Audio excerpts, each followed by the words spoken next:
Dunia bergembira, berbagai bangsa bersukaria. Piala Dunia 2022 resmi dibuka. Memang kalau kata orang, sepak bola itu bisa mempersatukan kita. Tapi mungkin beda kasusnya ya dengan Piala Dunia yang berlangsung di Qatar di tahun ini.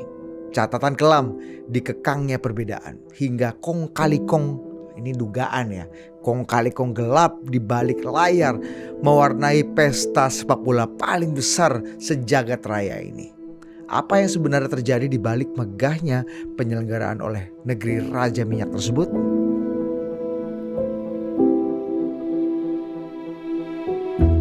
Qatar, sebuah emirat kaya raya di semenanjung Jazirah Arab, dikenal dengan tradisi dan otoritas syariah Islam yang cukup kental serta menjadi sandaran hukum di negara tersebut. Dipimpin oleh Emir Tamim bin Hamad Al Thani yang keluarganya sudah berkuasa di Qatar sejak 1851.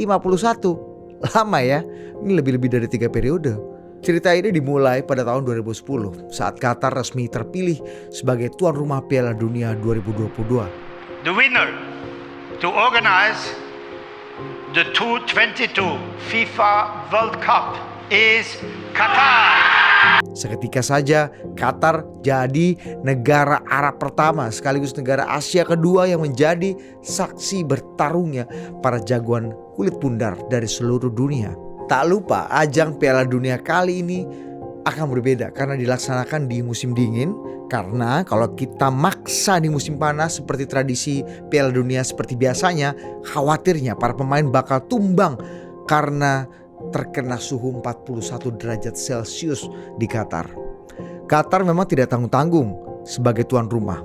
Dia menggelontorkan lebih dari 220 miliar US dollar untuk biaya penyelenggaraan, pembangunan infrastruktur hingga membangun 7 stadion dari nol demi berlangsungnya 64 laga Piala Dunia tahun ini. Bayangkan, dari 8 stadion resmi, 7 diantaranya itu dibangun dari awal hanya untuk pesta sepak bola ini.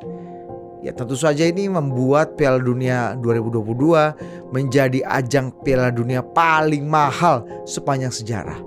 Kira-kira stadionnya dipakai lagi gak ya setelah Piala Dunia? Tapi itu urusan belakangan. Yang penting Piala Dunianya berlangsung dengan megah, dengan stadion yang baru dan super canggih. Tapi layaknya peradaban kuno, kemegahan yang begitu gagah ternyata menyembunyikan kisah yang menyayat hati. Investigasi The Guardian pada tahun 2021 mengungkap ada lebih dari 6.500 buruh migran yang tewas meregang nyawa dalam pembangunan infrastruktur Piala Dunia di Qatar. Data lain dari The Washington Post menyebutkan ada sekitar 1.200 pekerja yang tewas selama 10 tahun pembangunan infrastruktur di Qatar. Otoritas Qatar memang mengkonfirmasi bahwa betul ada jiwa yang melayang dalam proses pembangunan, tapi otoritas Qatar hanya mengakui tidak lebih dari 37 kematian yang terjadi selama proses pembangunan stadion yang megah itu berlangsung. Sejumlah tim nasional dari berbagai negara juga turut mengkritik keras hal itu. Bahkan tim nasional Denmark, ini yang paling vokal ya, secara khusus menyiapkan jersey berkabung yang serba hitam untuk mengenang ribuan buruh migran yang jiwanya melayang. Bahkan Denmark sempat ingin menuliskan Human Rights for All di jersey-nya. Namun pada akhirnya ditolak FIFA karena memang ini mengandung pesan politik. Jadi dalam satu maklumat FIFA memang dikatakan bahwa tidak boleh jersey Piala Dunia atau peserta Piala Dunia itu mengandung pesan-pesan politik, pesan-pesan hal-hal yang spesifik gitu. Jadi memang ini memang harus menjadi ajang yang netral. Nah, seperti dikatakan FIFA begini, kurang lebih kata-katanya gini. Kita tidak ingin terseret ke dalam setiap pertempuran ideologis atau politik yang ada. Itu kata Presiden FIFA Gianni Infantino. Memang benar sih, dengan uang semuanya bisa lancar. Dengan fulus semua bisa mulus. Gak susah memang buat Qatar yang super kaya untuk bisa main belakang. Usut punya usut, uang-uang gelap dikabarkan juga berkelindan dalam Piala Dunia 2022 kali ini. Mohammed bin Hammam yang juga mantan presiden Asia Football Confederation atau AFC dikabarkan nih, ini kabar burung lagi-lagi ya, bisa benar bisa salah.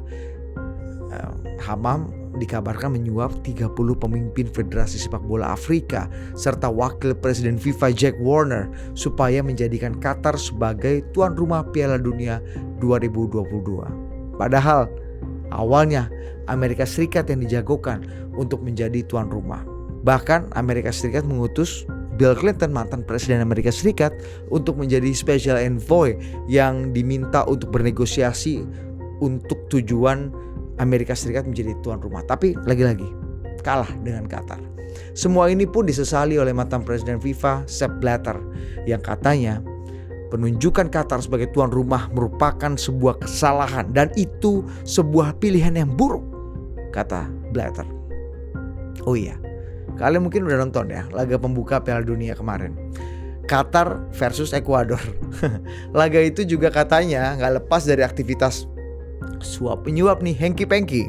3 hari menjelang kick off, seorang influencer Amjad Taha itu nge-spill kalau Qatar menyuap 8 pemain Ekuador sebesar 7,4 juta dolar supaya mau kalah 1-0. Tapi kalau kita lihat si Ekuador pada faktanya berhasil menang dengan menjebloskan 2 gol ke gawang Qatar ya. Jadi ya bisa terjadi, bisa enggak, atau mungkin karena sudah terlanjur ke spill maka konsesinya atau negosiasinya berubah. Wallahu alam bisawab. Selain uang, masalah selangkangan juga dipersoalkan. Dengan penegakan syariat Islam ya, Qatar melarang perilaku homoseksual di negaranya. Bahkan Duta Piala Dunia 2022 Khalid Salman bilang gini, homoseksualitas adalah kerusakan dalam pikiran dan kerusakan spiritual yang menjadi tindakan haram di negara Emirat yang mayoritasnya Muslim. But do you think gay is haram? It's haram. Because why is haram?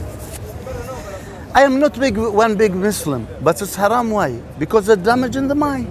Sontak saja komunitas dan pendukung gerakan LGBTQ marah besar yang menyebabkan adanya kampanye pemboikotan Piala Dunia Qatar. Memang ya, isu LGBTQ di Qatar ini banyak disoroti masyarakat dan media barat. Bahkan seorang pemain tim nasional Australia yang memang homoseksual atau gay mengkhawatirkan keselamatannya di Qatar.